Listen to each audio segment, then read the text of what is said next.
আচ্ছা তুমি কোন হসপিটালে জব করো আর ইউনিফর্ম চেঞ্জ করোনি কেন? অ্যাকচুয়ালি আমার চাকরিটা চলে গেছে। আমি কাব্যা, তোমার নাম কি? রেজিনা মোটওয়ানি।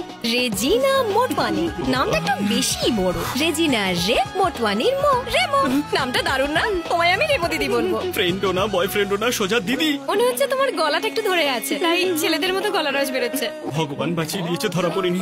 ওর ঘাড়ের কাছে তিলটা কি সুন্দর।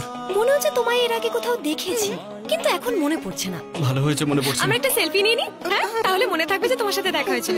আরে নিও না, ক্যামেরায় সত্যিটা না ধরা পড়েছে। দিদি একটু হাসো না, ক্যামেরার দিকে তাকাও। এবার ঠিক আছে, স্মাইল। তোমার মন খারাপ কারণ তোমার চাকরিটা চলে গেছে, তাই তো? একদম মন খারাপ করো না। তোমার ফোন নাম্বারটা দাও আমায়। না আমি নাম্বার কেন দিতে পারবে না? আরে দাও না তোমার ফোন নাম্বারটা। আরে আমার স্টপ এসে গেছে। জাস্ট স্টপ এসে গেছে, না হলে ধরা পড়েছে। আমি সিস্টার নই মিস্টার। এটা হলো আমার ফোন নাম্বার। সোমবার সকালে এমএফ হসপিটালে এসে আমাকে একটা কল করো। শোনো, আমার জন্য এত কষ্ট করছো কেন? আরে কষ্ট করার কিছু নেই, ওই হসপিটালে আমি ডক্টর, বুঝলে? সোমবার সকালে পৌঁছে যেও, ওখানেই কথা হবে। ভুলো না কিন্তু। Bye Reno.